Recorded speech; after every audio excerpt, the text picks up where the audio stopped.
kampung ada persekutuan, saya tiba-tiba ikut masuk, ikut sembahyangan, ikut memuji Tuhan. Nah, itu pertama kali saya mengikut Tuhan. Saya dulunya orang Muslim, jadi saya. Salam saudara terkasih di dalam Tuhan dimanapun berada. Saat ini saya sedang berkunjung ke rumah Bapak, yaitu Bapak Jumadi yang dulunya belum mengenal Tuhan, dan kami ingin mendengar kesaksian beliau, dan biarlah kesaksian ini juga supaya menjadi berkat bagi saudara dimanapun berada. Selamat menyaksikan kesaksian dari Bapak Jumadi. Salam sejahtera bagi Tuhan Yesus. Perkenalkan, nama saya Bapak Jumadi. Umur saya 71 tahun. Saya ingin menyaksikan tentang kemurahan Tuhan yang berlaku dalam kehidupan saya. Pertama-tama saya bisa mengikut Tuhan, yaitu saya mengalami kegoncangan rumah tangga. Yang pertama, waktu anak saya masih kecil-kecil, saya menerima kegoncangan rumah tangga karena pola saya dan kesalahan saya. Waktu itu saya ditinggal pergi oleh istri saya, dan anak saya 4 ditinggal itu saja karena ibu meninggalkan saya karena kesalahan keadaan saya dan pola saya. Waktu itu saya hanya judi dan main perempuan. Waktu itu saya belum mengenal Tuhan, masih menjadi orang yang berandalan. Dan pada tahun 1983 saya mengalami kegoncangan itu. Saya bingung sekali. 1 bulan istri saya pergi, tidak pulang, meninggalkan anak-anak. Saya merasa kebingungan dan tidak pernah bisa tidur. Dan waktu itu tiap malam saya berkeliling kampung.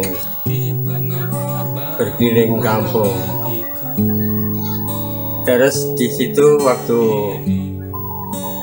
hari Selasa tanggal 15 kalau tidak salah, itu saya jalan-jalan keliling kampung jam 7 sore.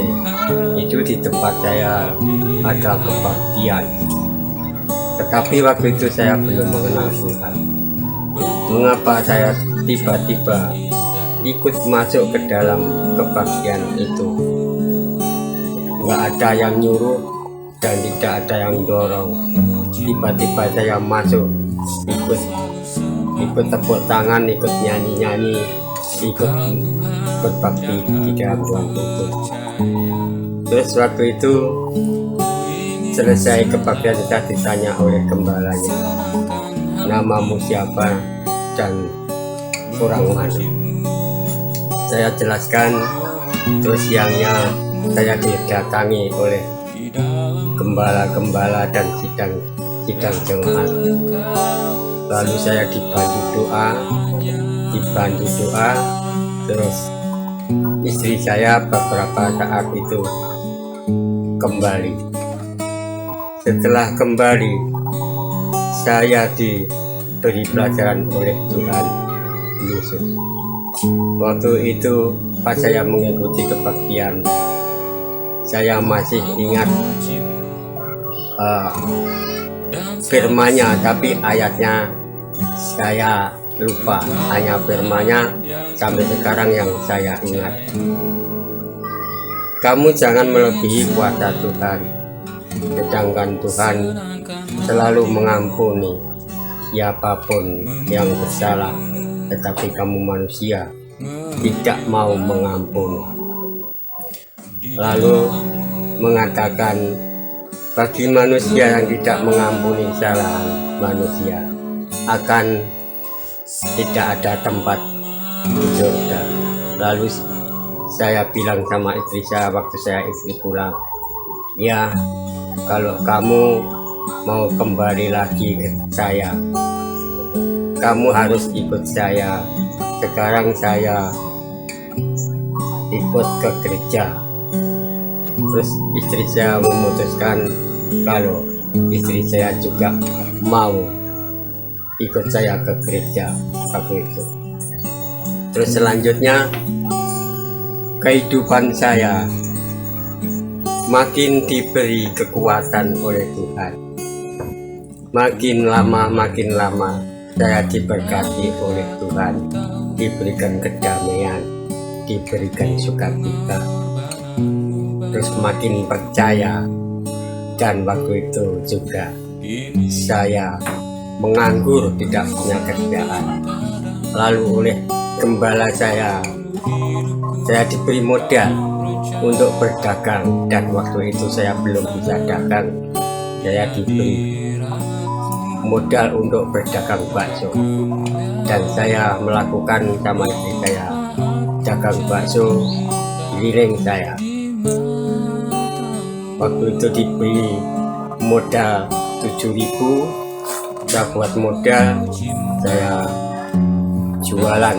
Setiap saya berangkat jam 2 sore, saya jam 4 sudah pulang.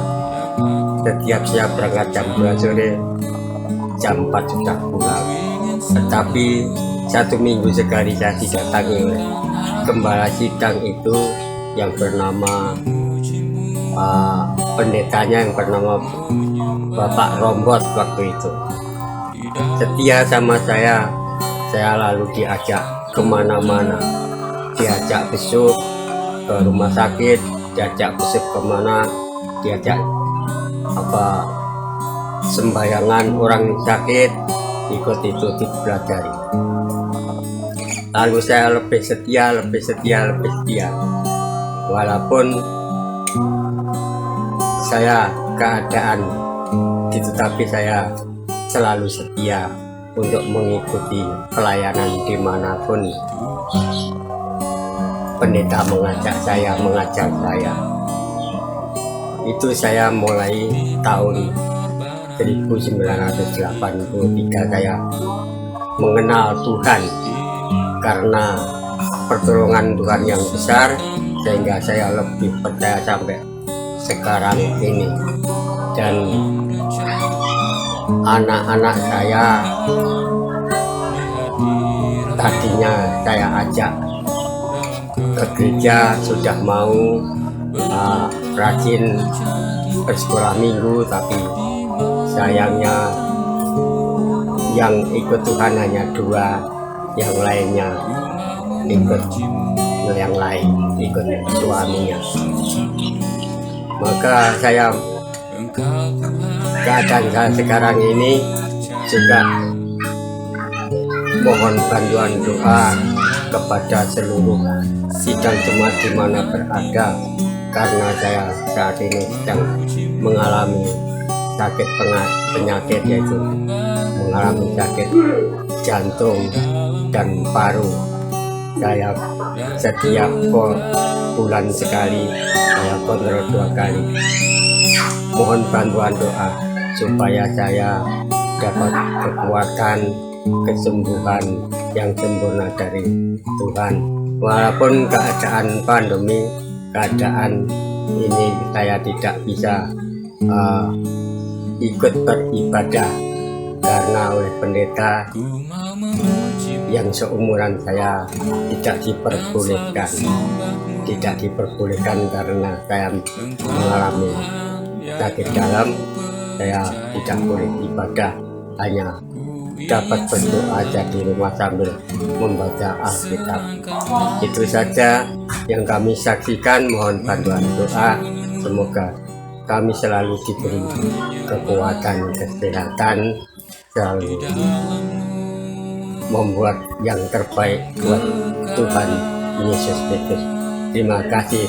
Itu saja yang kami saksikan kepada Tuhan Yesus. Haleluya, amin. Demikian tadi satu kesaksian dari Bapak Jumadi. Kiranya saudara semuanya dapat membantu mendukung dengan doa supaya keluarga Bapak dapat dipulihkan dalam keadaan sakitnya. Biarlah kiranya Tuhan Allah melalui doa-doa saudara dimanapun berada. Kami percaya ketika banyak anak-anak Tuhan, umat-umat Tuhan yang berdoa, maka akan semakin nyata mujizat Tuhan. Dalam arti semakin mujizat Tuhan akan semakin dinyatakan di dalam keluarga.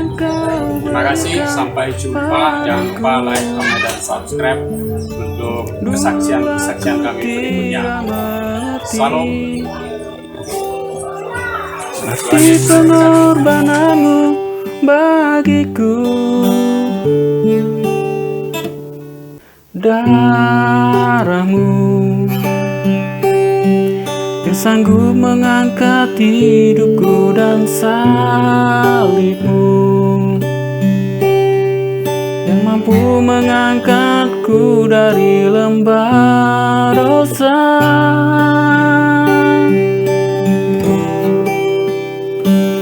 Tuhan, Kau sanggup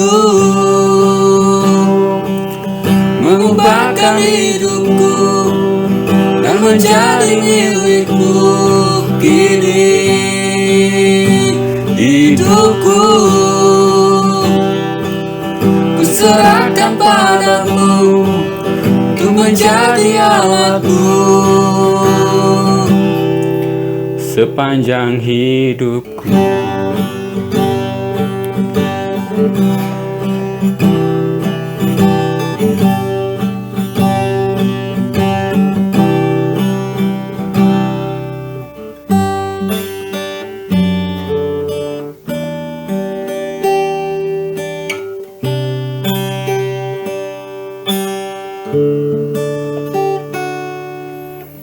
Dulu aku tak pernah tahu apa yang Kau berikan padaku. Dulu aku tidak mengerti arti pengorbananmu bagiku. Darahmu yang sanggup membasuh hidupku dan salibmu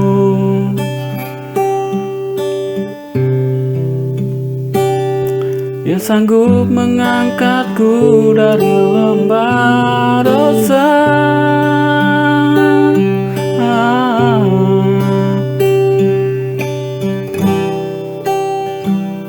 Tuhan, Kau sanggup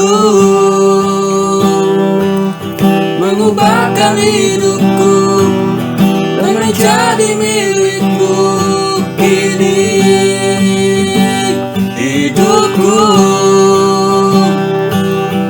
kuserahkan padamu untuk menjadi alatmu seumur hidupku, sepanjang waktuku.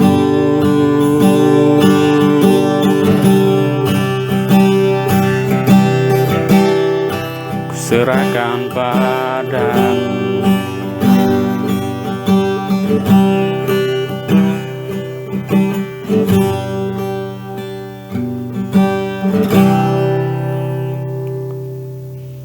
Sepanjang hidupku, kuserahkan padamu Tuhan.